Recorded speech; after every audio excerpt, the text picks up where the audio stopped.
Oh yeah, I remember this one too. The Alaskan Republican that argued child abuse deaths can be a benefit to society. This was fire. Another Save the Children ghoul. Here, this is sick. It's better. It's better for society for children who are abused to die. In the case where child abuse is fatal, obviously it's not good for the child, but it's actually a benefit to society because there aren't needed for government services and whatnot over the whole course of that child. This guy's fucking pro-life, by the way. This guy. Yeah, he said that. He said, like, actuarial sciences show the overall cost to benefit ratio favors the government in an instance where child abuse happens and the kid dies. Child's life. Through the chair, can you say that again? Did you say a benefit for society? Talking dollars. Now you've got Yes. a $1.5 million price tag here for victims of fatal child abuse.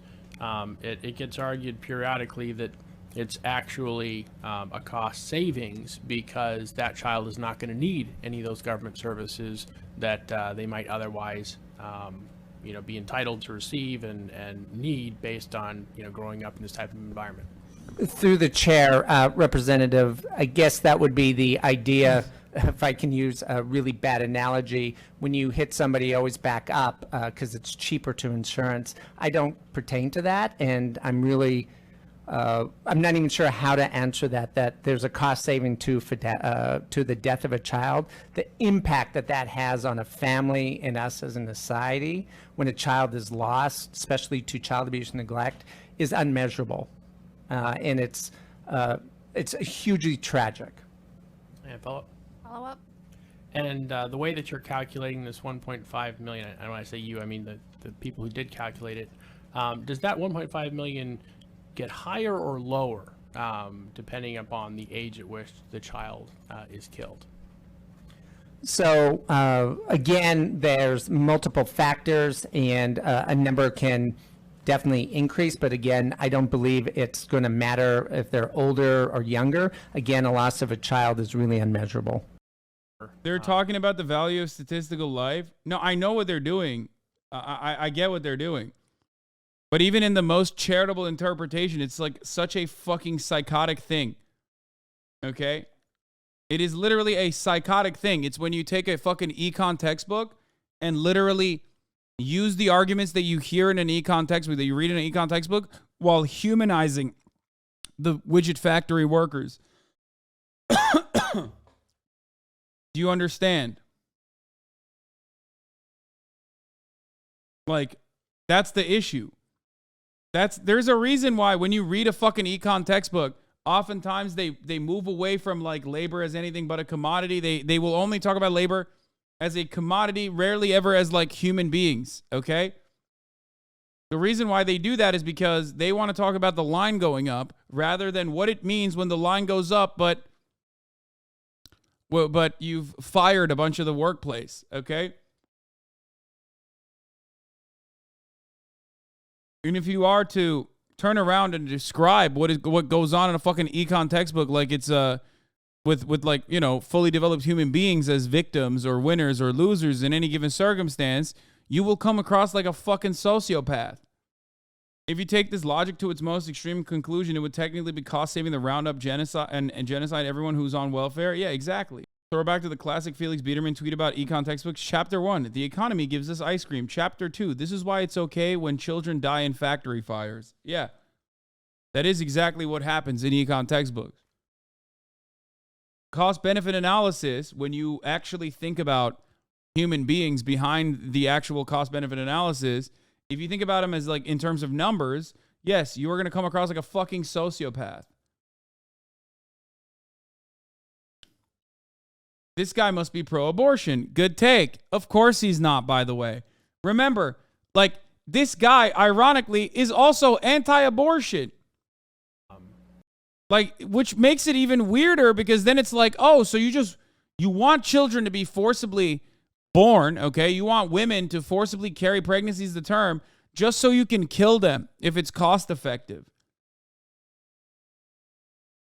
Like, what the fuck? It basically takes all of the Republican mentality and immediately showcases it for its depravity. It's depraved. Like, it's just insane. It's like the classic fucking take that Republicans have where it's like, yeah, we want children to be born, okay? We want children to be born so they can have the freedom to fucking die. The moment Republicans only care about a fetus until it leaves the vagina, okay? The moment that it's outside of the fucking outer vagina, it's like, it's done. The moment that a fetus is fucking born, okay? It's over. It's done. You fucking die. Now you die, and we literally don't care. Which is ironic because we also literally have awful maternal mortality rates in this country. Like, the absolute fucking worst in comparison to comparable OECD nations. It's mind-boggling to me. They don't even give a fuck about it. Like, the moment that you're born, the moment that you breathe your own fucking breath for the first time ever, it's a wrap. You can fucking die for all we care. It's crazy. And then the ones who are born into a fucking poor family, well, God forbid you have to go to fucking school. Ben Shapiro wants you to be fucking forcibly removed from your family and put back into the foster care system when, the government could be doing other shit like paying for the fucking food or paying for the $5 a month subscription at the top of the hour so the poor baby doesn't have to fucking see the ad breaks at the top of the hour. Because at the top of the hour, there's a 3-minute ad break. Now, if you no longer want to see those ads, all you need to do is subscribe, which you can do for $5 or you can do for free with a Twitch Prime by connecting your Amazon Prime account to your Twitch account where you get 1 free Prime subscription a month. You can also get gifted a sub if you're lucky. Right? That's another way to avoid the top of the hour ad break. If you're lucky, you can get gifted a sub. Here's the 3-minute ad break now. MP Sharky, thank you for the 5 gifted. I can't feel my legs. Oh, God, help. Thank you for the 5 gifted. Hello, Hasan. I'm a new watcher. I'm interested to hear what your stance on the train derailments and the rail union's whole drama situation. If you don't wish to speak on that matter, what are your thoughts on the approval of the Willow Project? Both of these things, Train Guy Nate, I talked about extensively over the course of the past month. And also the Willow Project I talked about yesterday. So you can go on YouTube and find my thoughts on either of those things. Dark Lord of New Jersey, thank you for the 5 gifted. Sky Anon, thank you for the 5 gifted as well.